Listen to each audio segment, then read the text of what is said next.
Hello, I'm Abram Van Ingen. And I'm Joanne Diaz. And this is Poetry for All.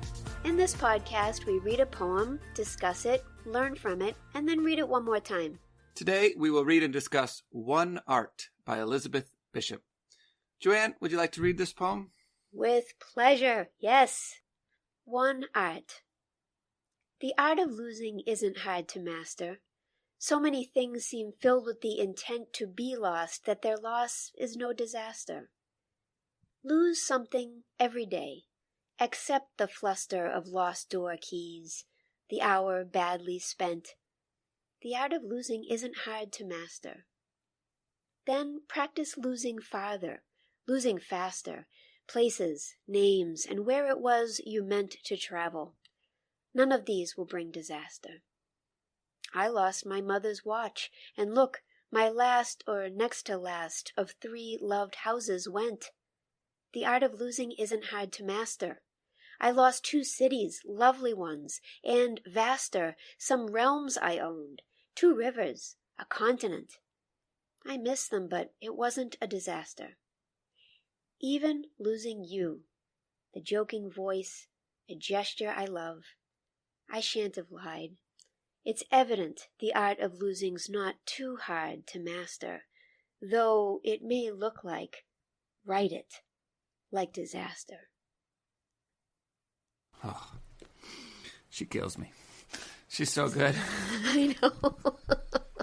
The end. Yeah. All right, so here's the thing. A lot of people listening to this podcast probably know who Elizabeth Bishop was, but if you're among those who are just experiencing Elizabeth Bishop for the first time, my advice to you is simple. Go read Elizabeth Bishop, get all of her poems. There's not even that many, and spend this weekend, reading Elizabeth Bishop. She is by far one of the greatest poets of all time. You know what's interesting? You just commented on how she didn't have that many poems. Like her collected poems includes maybe 100 poems, right? Mm-hmm. She had this incredible pressure that she put on herself in her life, where she was constantly trying to write, and she struggled with it constantly. She was so frustrated all the time because she was challenging herself to truly create something new every time she wrote a poem. Mm-hmm. And boy, we are the beneficiaries of that labor because it worked. Every poem just pops off the page. She's magnificent. Yeah, it's not about quantity, it's about quality. And she right. certainly had quality. And that quality was recognized. So just to give a little background here. So she was born in 1911 in Worcester, Massachusetts. She died in 1979, and she's widely recognized as one of the greatest poets of the 20th century. She won, every possible award you can win, the Pulitzer Prize, the National Book Award, Guggenheim Fellowships, and so forth. She was a poetry consultant to the Library of Congress. She was the first woman professor ever to be included in the catalog at Harvard University. Woohoo! Yes. And so just say a word about why her poetry is so unique, so special, and so widely recognized. She was known as a poet of precision and discipline. Certainly she wrote in free verse, but she was also a master of forms. She was a very, very private person during her lifetime, very shy, very reserved. But over the past couple of decades, we've come to know a lot about her, especially through her correspondence with a variety of people, including Robert Lowell, who was one of her closest friends, and the majority of their friendship was created through their letter writing to each other. We know a lot about her through her correspondence with Mary Ann Moore, who was a full generation older than Elizabeth Bishop, but was a wonderful friend to her and mentor. And also, we've learned a lot in recent years from her letters to Lota de Macedo Suarez, who was her partner of many years. During her lifetime, she did not identify as a lesbian. However, she was romantically involved with several women throughout her lifetime and had a very long-term relationship with Lota de Macedo Suarez. And she lived with Suarez in Brazil for years. She lived as an expatriate. Elizabeth Bishop is known as a poet of great constraint and great reserve on the page. But she had an incredibly turbulent, difficult life. When she was born, within a year, her father had died. Shortly after that, her mother was committed to an asylum and had a variety of mental health issues. And Elizabeth Bishop, throughout her young life, had to shuttle from one relative's house to another, and it was a very unstable, unreliable kind of existence that she lived. And she, in her correspondence, she really gives the impression that she just felt like an orphan her whole life, even into middle age and adulthood. She felt a profound loneliness that permeates a lot of her work. There's another layer here, just to go back to Suarez and Bishop's relationship with her for a moment. If you think about mid-20th century America and what kind of cultural milieu Bishop was working in and living in, some of that poetic restraint that she exhibits, in her work, it might have been a kind of form of self-preservation. So during the time that she was a consultant to the Library of Congress, we now call that the poet laureate position. Well, it was a government position, right? And it still is. And, at the time that she held that position, according to Megan Marshall's biography of Elizabeth Bishop, there were 6,000 workers who were fired in a crusade for morality and decency, quote unquote, that were perceived to be gay or lesbian. And then also following up on that, in the 1950s, the American Psychiatric Association's first DSM, Diagnostic and Statistical Manual of Mental Disorders, that categorized homosexuality as, quote, a sociopathic personality disturbance. So that gives you a sense of how careful Elizabeth Bishop and her contemporaries had to be in that particular moment, and why an expatriate life in Brazil might have been appealing to her. That's very helpful background. And it also helps us see a little bit behind the surface of things. Because on the surface, it seems like she lived this kind of life of privilege. She had a trust fund. She was educated at Vassar. She lived abroad in Brazil with her partner. She had all the accolades of the poetry world. And so it seems like it was a complete life of privilege.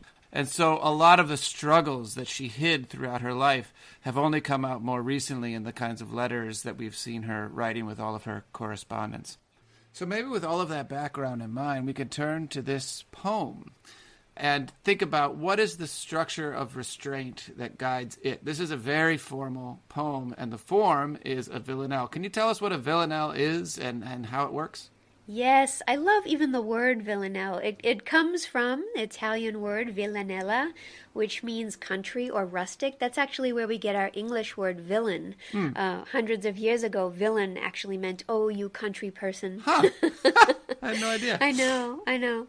And so it's a very old form, hundreds of years old. It has its origins in France and Italy. And like the sonnet, the villanelle is written in iambic pentameter. So da-dun, da-dun, da-dun, da-dun, da-dun, right? That really steady beat. Unlike the sonnet, the villanelle has a song-like refrain that keeps appearing, sometimes with variation and in a sort of alternating way from one stanza to the next. Now, the way to create a successful villanelle is to really latch on to some kind of two-line sentence of aphoristic wisdom that can provide an anchor for the refrain in the villanelle, right? And it's very, very difficult to do, and most of us fail. I have tried many, many times and have failed many, many times. So I'm here to say it is incredibly difficult, but that's all the more reason to celebrate those poets who are able to do it really well. That's great. Yeah, and so maybe just to give a few examples, and perhaps the one most people will be most familiar with is Dylan Thomas's "Do not go gentle into that good night. Do not go gentle into that good night. Rage, rage against the dying of the light." And for those who know that poem, they remember the way that it comes back and comes back and comes back throughout that poem. There are 5 stanzas in a villanelle. The first 4 are 3 lines long, and the last one is 4 lines long. The first stanza begins by setting up the refrain in the first line and the third line. So we call that A1 and A2. And between A1 and A2 is B. And B sets up a rhyme scheme that's going to be followed all the way through. So this sounds very complicated, and it is. This is why it's very difficult to write one well that doesn't sound incredibly stilted and forced and just like a failure. And so when we get to be blunt. Well, it almost sounds like a math problem more than a poem, doesn't it? Yeah. But that's important, because this is where formal verse has value. So I think sometimes when people who are new to poetic forms look at the form, they feel like, oh, this is so rigid, it's so controlled. But sometimes, especially with intense emotional or intellectual material or chaotic material, finding that form to anchor the chaos is absolutely essential to its articulation. Does that make sense? Yeah, and it seems to directly impinge upon how we read this poem. Yes. Which is so much about containing the chaos, processing the chaos, making the chaos something that can be processed. Yeah. Would you like to start by maybe even looking at that first tercet of the poem, the first 3 lines? Absolutely. So if you think about this poem and the first line of this poem, the art of losing isn't hard to master. We're supposed to be an iambic pentameter, which means we're supposed to have 10 syllables in the line, da-da-da-da-da-da-da-da. And we are almost there. It's almost perfect, absolutely perfect iambic pentameter. The art of losing isn't hard to master. Something went wrong. And so what's really super interesting about that first line is that it's not quite mastered. Well, and it's not because Elizabeth Bishop can't do it. We know she can do it. She's so good at that precision. However, if this is a poem that is presenting advice on how to lose things, and it is not able to doesn't have a mastery of the iambic pentameter line, already you wonder if you should believe it, right? Mm-hmm. Well, and as you were pointing out before we started recording, what exactly is the art of losing? I mean, is losing a kind of art? It seems like losing is what happens when you're artless, or that you haven't mastered something is how you lose things. How is losing a possible art in and of itself? Well, it's completely counterintuitive. Everything that I associate with loss is usually negative and something to be avoided. And yet here she's suggesting that it can be a kind of art. So we get the art of losing isn't hard to master. So many things seem filled with the intent to be lost that their loss is no disaster. How do you understand this first stanza as setting up the poem that follows? This is what I mean about setting up theoretical or aphoristic sentences that convey some kind of theory or wisdom, right? Mm-hmm. And so this feels like a couple of generalized statements. The first is, what I'm about to teach you is actually not that difficult to do. Already, there is something that animates things that makes them losable. So why don't we embrace it and not call it a disaster? It's a very provocative, strange way to begin this poem, and it sets up axioms that I then want to see return perhaps differently throughout the poem. That's great. Yeah, and then we move into that second stanza. And as we've talked about many times in this podcast, stanza, it comes from the Italian meaning room, and each stanza kind of forms a certain room in this poem. So the second room in this poem, we now move to commands. Lose something every day. Accept the fluster of lost door keys, the hour badly spent. The art of losing isn't hard to master. So we've got these commands that are telling us what to practice, how to train, how to begin to get this art ourselves. Look too at what Bishop is doing with enjambment and caesura. So enjambment occurs when there isn't punctuation at the end of a poetic line. Caesura occurs when there is a deep pause or punctuation in the middle of a poetic line. The reason that's important to mention now is because look what she does. Lose something every day, pause. Accept the fluster of lost door keys, pause. The hour badly spent, period. what she's doing there is she's messing with the iambic pentameter to make sure that she creates variation so that you don't get bored with it, so it doesn't feel monotonous, right? Absolutely. And the other thing that she does here, again, following from the first stanza, is she's masterfully unmasterful. Yeah. And so in the first stanza, we talked about how that first line goes on one syllable too long. Well, here you have what's sometimes called a slant rhyme or an off rhyme. Fluster is supposed to rhyme with master. Yeah. But it doesn't quite rhyme. And that slant rhyme shows us that she is herself, despite her sort of authoritative voice, a bit flustered as we're getting going. And if you look down the poem, there are other places where this recurs. And so in the fourth stanza, my last or is supposed to rhyme with master. Yes. And then two stanzas later, gesture is supposed to rhyme. And so these slant rhymes, these off rhymes, show that this is a poetic speaker who's trying to say up front, look, this is so easy. I'm a master of this. Just follow my lead. And at the same time, the poem is masterfully showing how this is a thing that is overwhelming the speaker, that cannot be mastered. So she starts with things, right? Except the fluster of lost door keys, right? That seems like something that all of us have done about 1,000,000 times. Right. And then as we proceed through the poem, the stakes get a little bit higher, don't they? What happens next? Right, so she tries to push you further in that third stanza. Practice losing farther, losing faster, places, names, and where it was you meant to travel. Now we've gone from door keys to some pretty more personal memories, right? And we think of people who have lost the memory of having traveled to certain places, or even more sadly, the folks who begin to forget names, and especially names of loved ones. And so now we're starting to think, wait, is this an art of losing here that we want to master? Well, but also she's starting to align loss with regret, which is very powerful. Where it was you meant to travel. How many of us have lists of things we meant to do, or places we meant to go, or attachments that we meant to have that we didn't have, and what starts to happen when those losses start to accumulate? How does that chip away at us in some way? She suggests with the refrain that none of these will bring disaster. They may not bring disaster, but they'll certainly bring regret, right? Mm-hmm. And then she turns in the next stanza and says, I lost my mother's watch. And suddenly an I has emerged. I. And something very personal has been lost. Look at what she includes there. She goes from that domesticity and commonness of my mother's watch to 3 loved houses. Look what she does. I lost my mother's watch, and look, my last or next to last of 3 loved houses went. What? That's an enormous loss. It's a giant financial loss. It's a loss at least of a place that I'm sure had some incredible importance or significance to the speaker, right? I also love what you're saying about this being the first appearance of the word I.